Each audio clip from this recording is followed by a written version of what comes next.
Eu sou Elaine Cunha e o audiobook de hoje é a análise da inteligência de Cristo, o Mestre dos Mestres, autor Augusto Cury.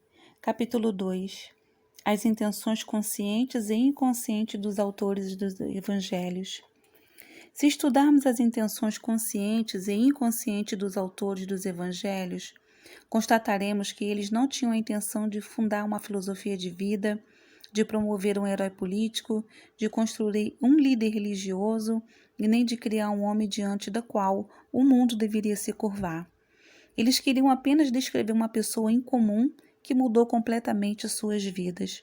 Queriam registrar situações, mesmo que incompreensíveis e estranhas aos leitores, que seu mestre viveu, seus discursos e pensamentos. Se nos aprofundarmos nos meandros dos pensamentos descritos nos evangelhos, constataremos que há diversos fatores que evidenciam que Cristo tinha uma personalidade inusitada, distinta, ímpar, imprevisível. Dois dos autores dos evangelhos eram discípulos íntimos de Cristo, Mateus e João. O evangelho de Marcos ele foi escrito baseado provavelmente nos relatos de Pedro. Marcos era tão íntimo de Pedro que foi considerado por ele como um filho. 1 Pedro 5,13. Então, concluímos que 3 desses autores tiveram uma relação estreita com seu personagem. Cristo era real ou fruto da imaginação desses autores? Vamos às evidências.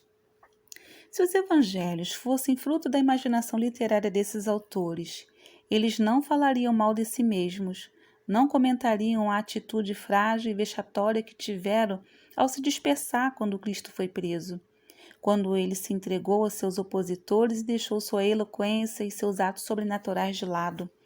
Os discípulos ficaram frágeis e confusos. Naquele momento tiveram vergonha dele e sentiram medo. Naquela situação estressante, as janelas de suas mentes foram fechadas e eles o abandonaram. Pedro jurou que não negaria Cristo. Amava tanto seu mestre que disse que, se possível, morreria com ele. Porém, numa situação delicada, o negou, e não apenas uma vez, mas 3 vezes, e ainda diante de pessoas sem qualquer poder político. Quem contou aos autores dos 4 evangelhos que Pedro negou Cristo por 3 vezes diante de alguns servos? Quem contou a sua atitude vexatória se ninguém do seu círculo de amigos sabia que ele o havia negado? Pedro, ele mesmo, teve a coragem de contá-lo. Que autor falaria mal de si mesmo? Pedro não apenas contou os fatos, mas expôs os detalhes da sua negação. Para Lucas, ele contou alguns detalhes significativos que estudaremos. Com quem Pedro, que quando jovem era um rude e inculto pescador, aprendeu a ser tão sincero, tão honesto consigo mesmo, ao ponto de falar das próprias misérias? Ele deve ter aprendido com alguém que, no mínimo, admirava muito. Alguém que tivesse características tão complexas na sua inteligência que fosse capaz de ensinar a Pedro a se interiorizar e a reciclar profundamente os seus valores existenciais. O Cristo descrito nos evangelhos tinha tais características. Mesmo diante de situações tensas em que uma pequena simulação o livraria de grandes sofrimentos, Jesus optava por ser honesto consigo mesmo.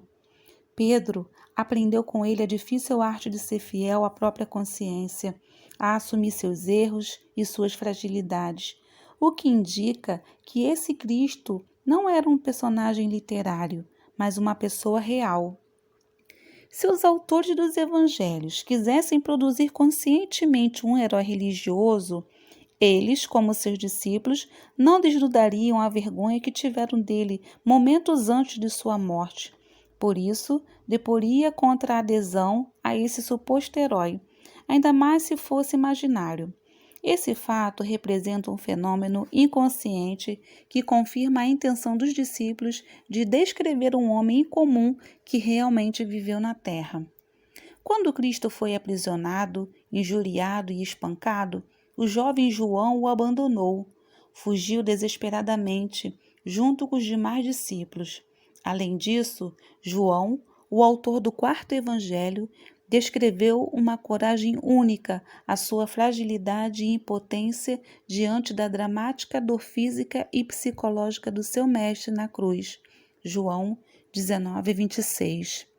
Quando João escreveu o seu evangelho? Quando estava velho, por volta de 90 depois de Cristo, mais de meio século depois que esse fato ocorreu. Todos os apóstolos provavelmente já tinham morrido. Como nessa época alguns estavam abandonando as linhas básicas do ensinamento de Cristo, João, na sua velhice, descreveu tudo aquilo que tinha visto e ouvido. O que se espera de uma pessoa muito idosa, que está no fim da vida? Que ele não tenha mais nenhuma necessidade de simular, omitir ou mentir sobre os fatos que viu e viveu. O velho João não se escondeu atrás de suas palavras. Ele não apenas discorreu sobre uma pessoa, Cristo, que marcou profundamente sua história de vida, como em sua descrição. Também não se esqueceu de abordar a própria fragilidade. Isto é incomum na literatura. Só tem lógica um autor expor suas mazelas desse modo se ele desejar retratar a biografia real de um personagem que está acima delas. As pessoas tendem a esconder suas fragilidades e seus erros, mas os biógrafos de Jesus Cristo aprenderam a ser fiéis à sua consciência. Aprenderam com ele a arte de extrair sabedoria dos erros. Ao estudar as suas biografias, constatamos que a intenção consciente e inconsciente dos seus autores era apenas expressar com fidelidade aquilo que viveram, mesmo que isso fosse totalmente estranho aos conceitos humanos. Se Cristo fosse fruto da imaginação dos seus biógrafos, ele apenas não teria riscado os dramáticos momentos de excitação que viveram, mas também teriam riscado dos seus escritos a dramática angústia que o próprio Cristo passou na noite em que foi traído no Getsêmani. Um dia eu talvez escreva sobre esse momento ímpar e os fenômenos psicológicos envolvidos nesse ambiente. Aqui minha abordagem será sintética, quer dizer, curta e resumida. Naquela noite, Jesus mostrou a dimensão do cálice que ia beber, a dor física e psicológica que iria suportar. Se os autores dos evangelhos tivessem programado a criação de um personagem, teria escondido a dor, o sofrimento de Cristo e o conteúdo das suas palavras. Teriam apenas comentado os seus momentos de glória, os seus milagres, a sua popularidade. A descrição da dor de Cristo é evidência de que ele não era uma criação literária, não viveu um teatro. O que ele viveu foi relatado. Ele também não teria registrado o silêncio de Jesus Cristo quando ele estava diante do julgamento dos principais sacerdotes e políticos. Pelo contrário, teria colocado respostas brilhantes em sua boca. Durante sua vida, ele pronunciou palavras sábias e eloquentes que deixavam pasmadas até as pessoas mais rígidas. Porém, quando Pilatos, intrigado, o interrogou, ele se calou. No momento em que Jesus mais precisava de argumentos, ele preferiu se calar. Com a sua inteligência, poderia se safar do julgamento, mas sabia que aquele julgamento era parcial e injusto. Emudeceu.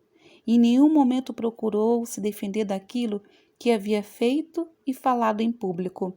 Ele apenas se entregou aos seus opositores e deixou que eles julgassem suas palavras e seu comportamento. Ele foi julgado, humilhado e morreu de forma injusta, e os seus biógrafos descreveram isso.